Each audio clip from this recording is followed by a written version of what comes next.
Hello guys, welcome to my channel. तो आज हम एक प्रॉब्लम लेने वाले हैं जो काफ़ी सिंपल है। एक ब्रूट फोर्स देखेंगे और एक ऑप्टिमाइज मेथड देखेंगे। ठीक है। तो क्वेश्चन ये है कि count tested device after test operation. तो इसमें करना क्या है, बिल्कुल सिंपल है। You are given an zero index integer array, मतलब जीरो से इंडेक्स चालू होने वाला इंटीजर एरे दिया है, having length n, denoting battery percentage of n zero indexes devices. मतलब मुझे एक बैटरी परसेंट करके एरे दिया है, उसमें बैटरी परसेंटेज स्टोर होगी। Okay, so your task is to calculate how many devices can be tested. मतलब क्या करना है आपको, एक टेस्ट परफॉर्म करनी है ऑन ईच बैटरीज। ठीक है। कितना बैटरी परसेंटेज बचा है उसके हिसाब से। मतलब टेस्ट तभी हो सकती है जब बैटरी परसेंट जीरो से ज्यादा है। ऑब्वियसली बात है, अगर 0% है मतलब ऑफ हो जाएगा वो कोई भी डिवाइस। तो 0% से ज्यादा ही रहना चाहिए, तभी जाके टेस्ट होगा। और जब टेस्ट करते हैं तब जो बाकी के आगे वाले जो डिवाइसेस है उनकी जो बैटरी है 1% से कम होती जाती है। ठीक है। मतलब after each test the battery goes down by one of every other devices. ठीक है।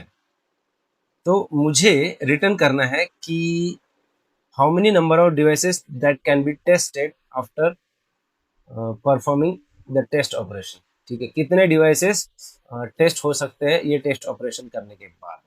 ठीक है।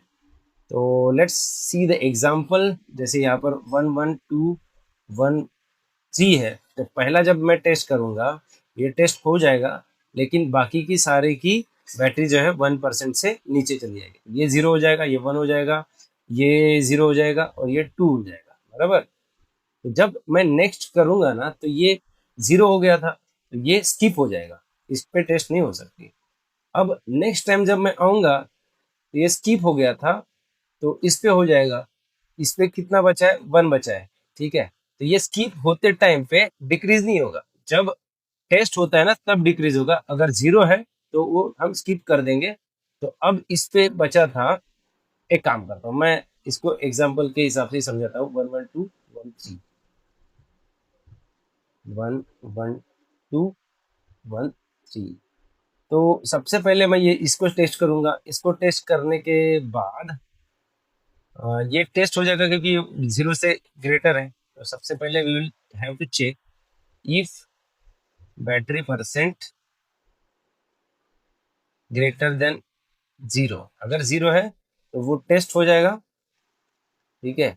और मुझे क्या चाहिए, कितने नंबर ऑफ टेस्ट पॉसिबल है ऑन डिवाइस। तो मैं क्या करूंगा, एक काउंट करके रखूंगा। स्टार्टिंग में जीरो रहेगा, तो अगर ये बैटरी टेस्ट हो गई तो मैं काउंट को बढ़ा दूंगा। ठीक है।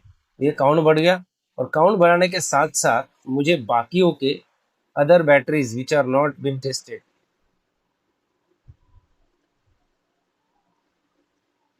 Decrease to decrease by sorry decrease by 1%। ठीक है। 1% से डिक्रीज हो जाएगा। ये these are the percentages. Okay. तो यही करना है। अगर बैटरी परसेंट जीरो है, एल्स स्किप। ओके, स्किप करना है।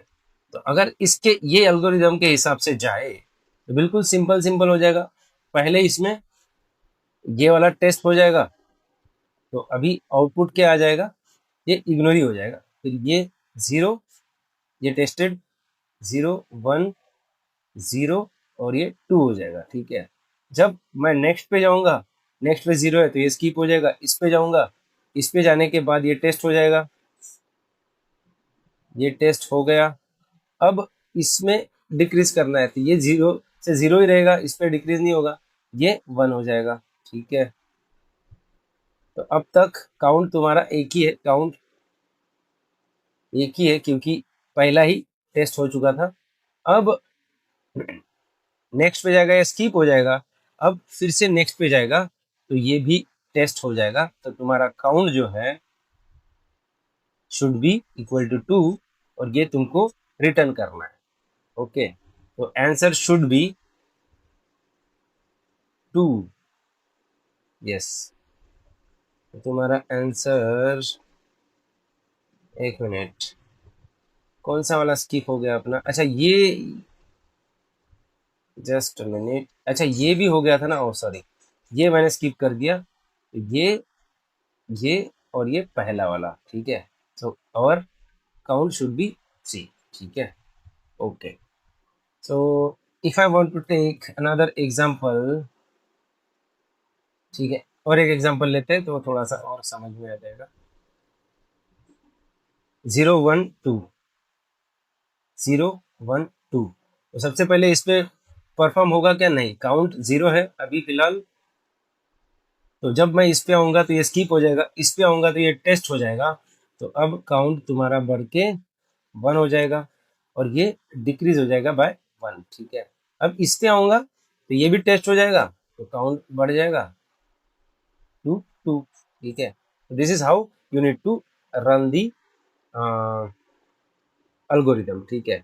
और यहाँ पर अगर आप देखोगे तो इट सेज कि our decrease the battery percent of all the devices j indices i+1 to n-1 से लेके सारों को मैं डिक्रीज करते जाऊंगा, ठीक है। तो अगर मैं इसको as a brute force apply करूं तो देखो क्या होता है। सबसे पहले मुझे फॉर लूप लेता हूं और int I 0, I goes till मैं n भी ले लेता हूँ, int n, तो तुम्हारा nums, sorry, battery percent dot length होगा, तो ये मेरा n तक चलेगा। n तक चलने के बाद i प्लस प्लस करूंगा और ये n तक नहीं, ये ठीक है, n-1 तक चलाऊंगा इसको, ठीक है। क्यों चलाऊंगा बताता हूँ मैं, क्योंकि लास्ट में कोई बचता नहीं है तो फिर जे में प्रॉब्लम हो जाता है, इसीलिए।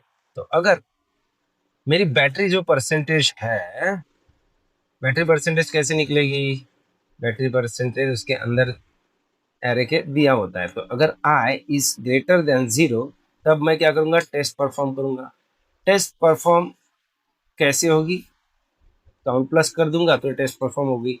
अब मुझे क्या करना है, जितने भी int j equal to i+1,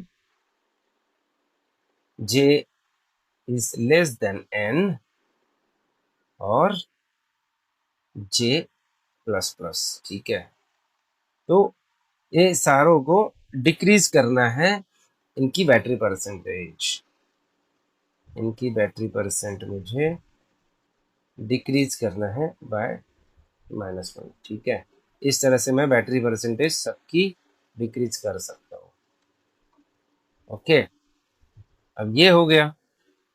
अब मैं क्या करूंगा? I will, that's it. और लास्ट में ये जो लास्ट वाला जो बचता है ना, क्यों बचता है? क्योंकि अगर मैं j को i प्लस कर दूंगा तो ये क्या हो जाएगा? इंडेक्स आउट ऑफ बाउंड हो जाएगा। इसीलिए मुझे i+1 करना है, तो ये सेकंड लास्ट एलिमेंट तक ही इसको ट्रैवर्स करना पड़ेगा। और जो लास्ट एलिमेंट है उसको मैं क्या करूंगा? If battery percent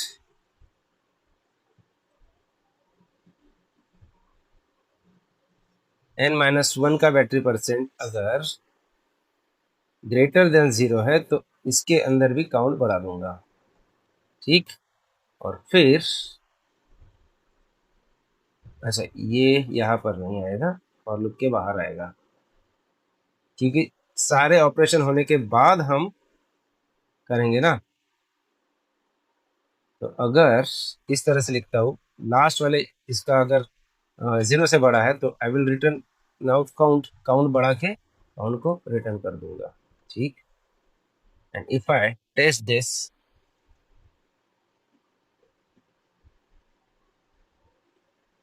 okay, count plus, count plus लिया ही नहीं मैंने, ओ माय गॉड, ठीक। अब let us C,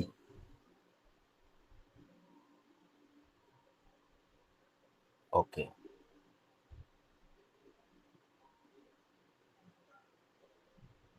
so this is how you can do it in brute force method. ठीक है, यहाँ पर हमने दो फॉर लूप लगाया, दो फॉर लूप लगाया तो ये भी 0 से n तक जा रहा है और ये भी ऑलमोस्ट n तक जा रहा है। तो दो अंदर, अगर एक के अंदर एक फॉर लूप रहता है तो उसमें ना मल्टीप्लीकेशन हो जाता है इनकी रेंज की और इसकी रेंज की, तो इसीलिए वो ऑर्डर ऑफ n स्क्वायर जाता है और इसीलिए हमारा जो रन टाइम है 1 मिली सेकंड तक आया। लेकिन how can we optimise this solution? इसको ऑप्टिमाइज करने का बहुत आसान तरीका है।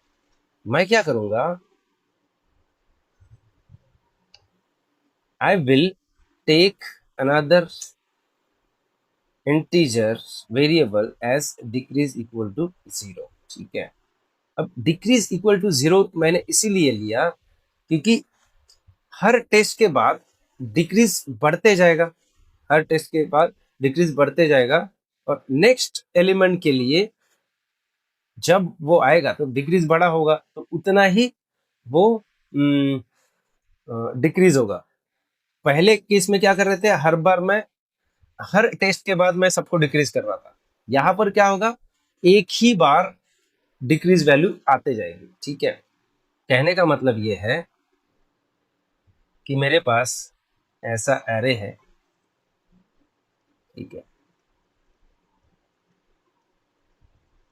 ठीक है, अगर मैं ये टेस्ट केस लेट से कि ये 2, 3, 5, 6, 8, 9, 10, 11 है। ठीक है, अब मैं जब इस पे टेस्ट परफॉर्म करूंगा तो ये सारे डिक्रीज होना चाहिए। तो फर्स्ट के लिए दिस विल बी डिक्रीज्ड और कितनी बार मुझे डिक्रीज करना पड़ रहा है, n बार। ठीक है, n बार डिक्रीज हो रहा है। फिर नेक्स्ट पे जाएंगे तो नेक्स्ट भी क्या हो रहा है, डिक्रीज हो रहा है n बार।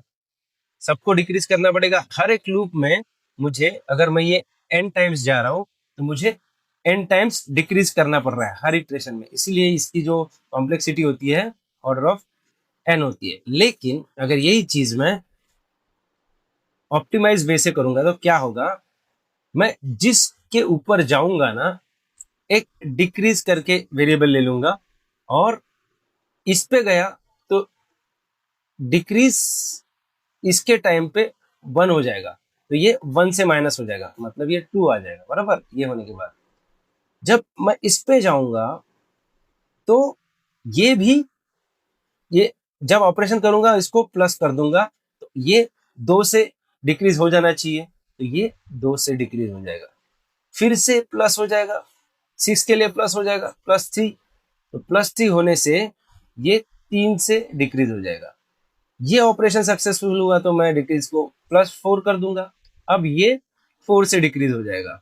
फिर से अगर टेस्ट ऑपरेशन सक्सेसफुल हुआ तो ये 5 हो जाएगा, तो 5 -1। तो यहाँ पर मैं ना एक ही बार ये एरे को ट्रैवर्स कर रहा हूँ, एक ही बार एरे को ट्रैवर्स कर रहा हूँ, तो मेरी जो कॉम्प्लेक्सिटी होती है वो ऑर्डर ऑफ n हो जाती है क्योंकि मैं एक ही बार ट्रैवर्स कर रहा था। यहाँ पर अगर पिछले इसमें मैं n से n इंटू n ऑपरेशन कर रहा था, यहाँ पर एक ही बार कॉम्प्लेक्स एक ही वेरिएबल लेके मुझे पता है कि एक एक से ही बढ़ेगा जब भी मैं ऑपरेशन करते जाऊंगा, तो that is the optimise solution. तो मैं अगर मैं इसको लिखता हूँ तो I will take one decrease example और डिक्रीज, तो मैं हर बार देखूंगा कि डिक्रीज जो है वो 0 से ग्रेटर है कि नहीं, और अगर ये डिक्रीज 0 से ग्रेटर है तो what I will do, I will just increase the count कि ये टेस्ट ऑपरेशन हो गया और